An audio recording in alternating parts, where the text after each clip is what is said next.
ये तो नहीं कह सकते कि किसी को नहीं हुआ, क्योंकि जिसने कथा सुनी होगी, सर्व शास्त्रों का और संतों का मत है उसे मोक्ष जरूर सुना मिलेगा, मिला होगा और मिलता रहेगा। लेकिन जब सुनी ही नहीं गई, कही ही नहीं गई, तो मोक्ष मिल ही नहीं सकता।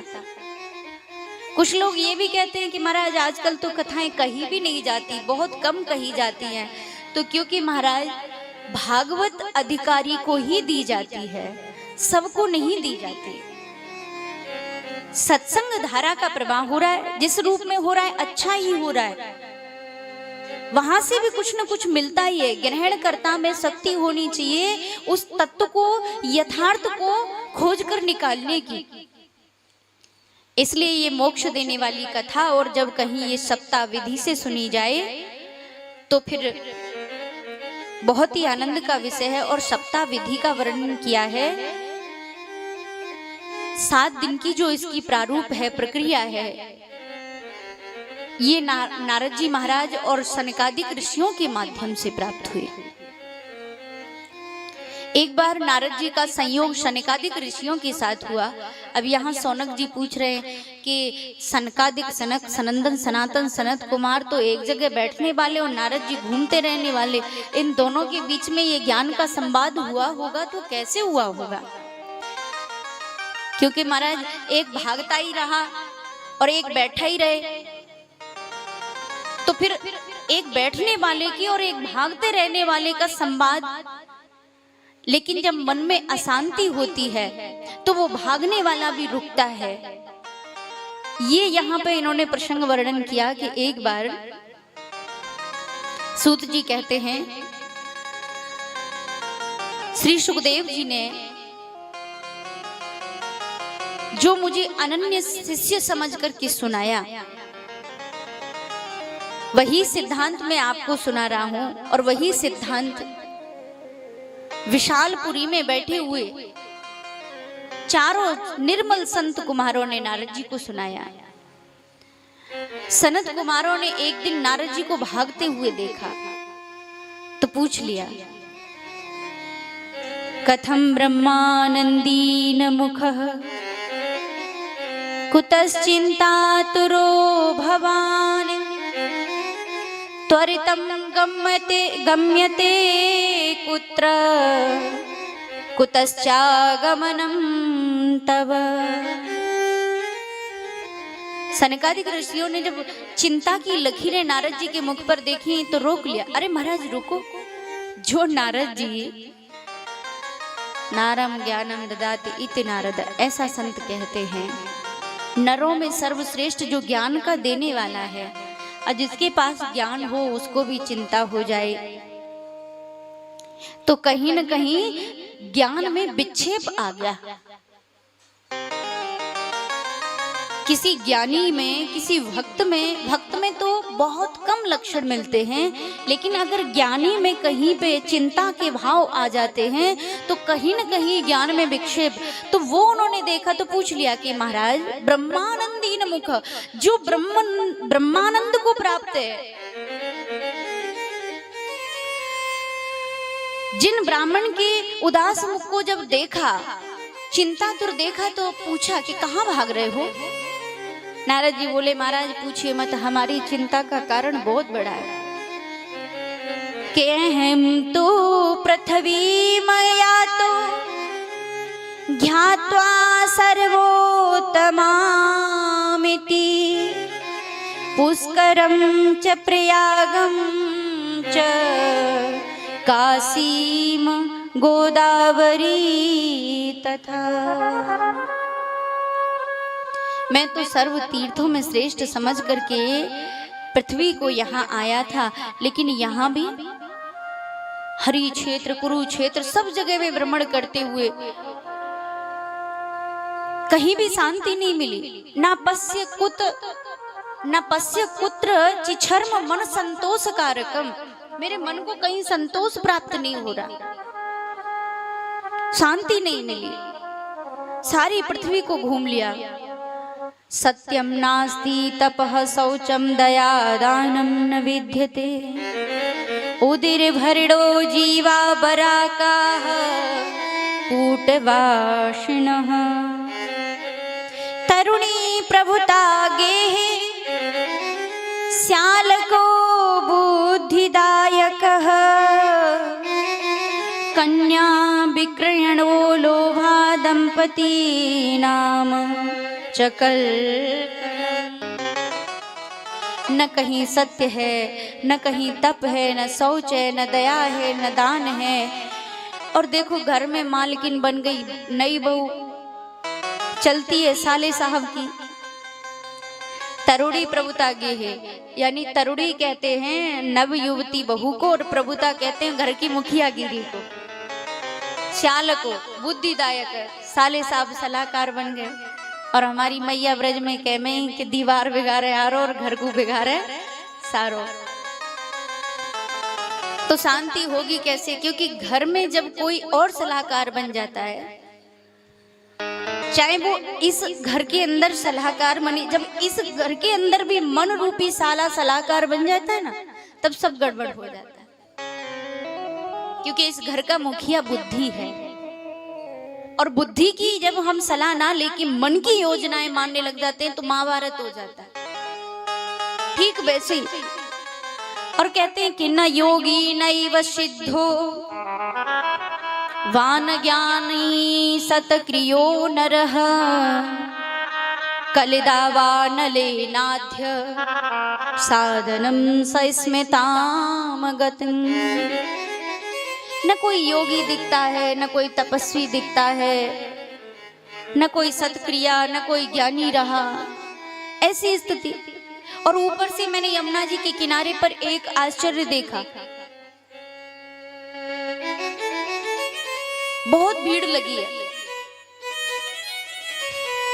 और एक स्त्री खिन्न मन से दो अचेत पुरुषों को चेतना में लाने का प्रयास कर रही है, विलाप कर रही है।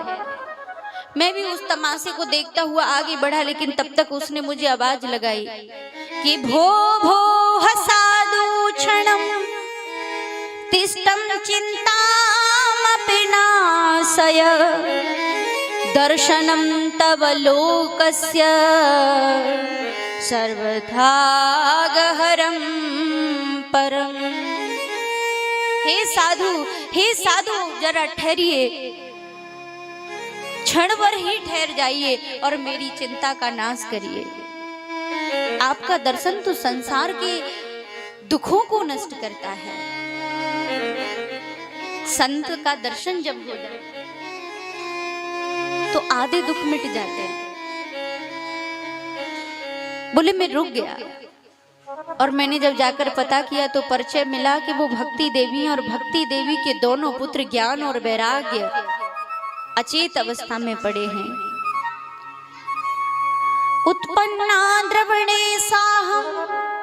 जब मैंने पूछा कि हे भक्ति देवी आपकी ये दशा कैसी हुई, तो वो वर्णन करती है, वृद्धिम कर्णाटके गता क्वचित क्वचित महाराष्ट्रे गुर्जरे जीर्णताम गता। द्रवण में उत्पन्न हुई मैं भक्ति देवी कर्नाटक में बड़ी हो गई, कहीं कहीं महाराष्ट्र में मुझे स्थान मिला, सम्मान हुआ, और जब गुजरात में पहुंची तो महाराज मैं बुढ़ापे में आ गई। वृंदावनम पुनः प्राप्य नवीनेव स्वरूपिणी जाता हम युवती सम्यक प्रेष्ठ रूपा तो सांप्रतम। और जब से हे ऋषिवर वृंदावन आई हूँ तब से नव युवती हो गई, किंतु मेरे पुत्र यहाँ भी वैसे ही हैं, इनको यहाँ भी चेत नहीं आया। इसलिए महाराज मैं बड़ी चिंता में हूँ, आप मेरे इस संशय का निवारण करिए। तब नारद जी ने कहा, भक्ति देवी कलयुग में आपका इतना प्रभाव है, जो कोई आप में गोता लगाता है उसका कल्याण हो जाता है। और आप चिंतित हैं, लेकिन कोई बात नहीं, मैं आपकी चिंता का नाश करूंगा।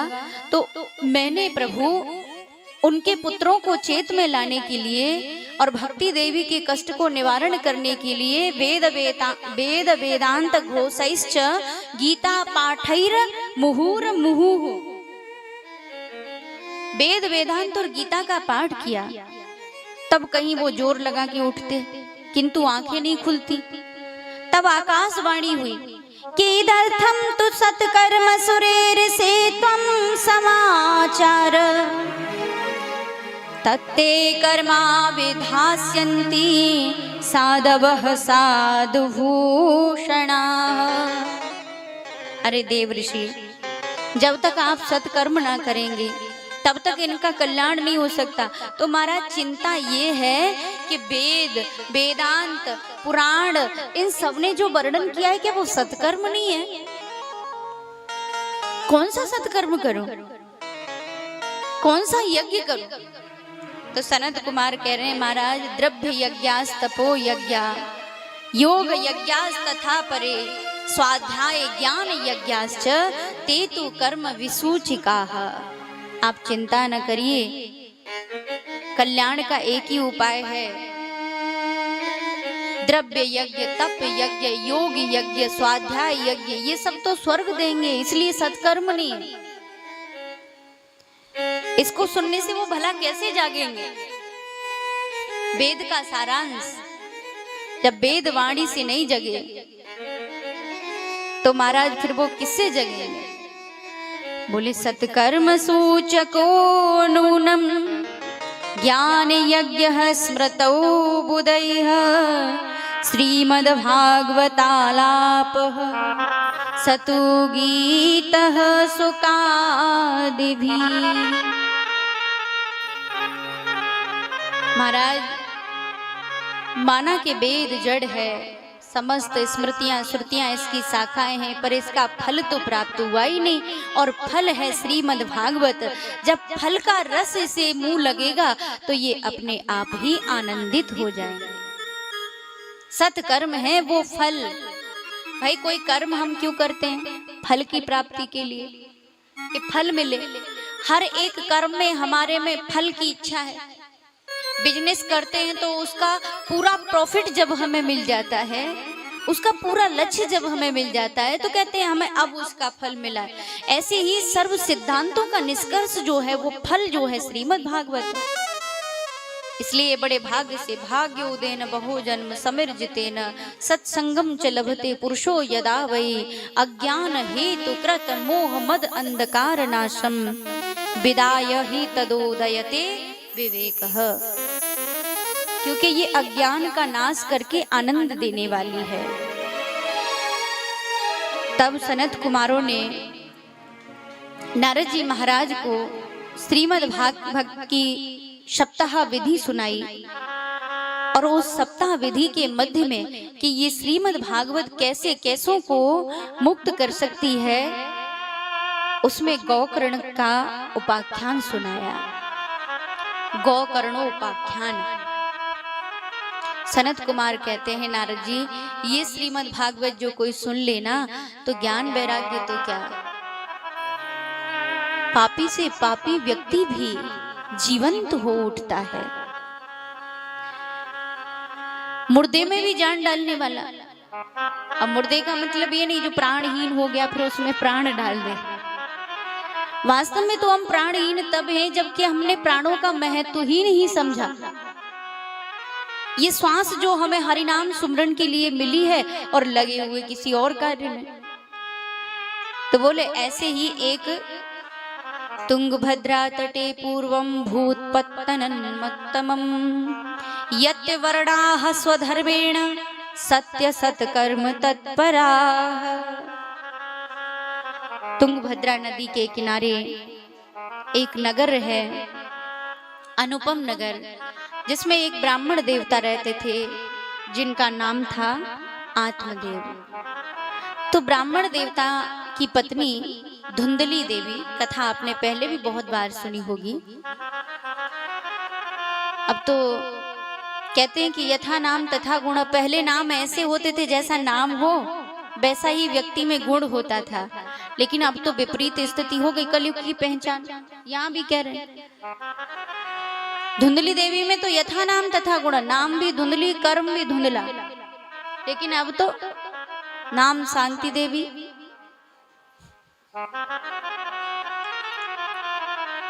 विपरीत स्थिति नामों की हो गई। नाम नैन सुख दिखाई कुछ भी नहीं देता।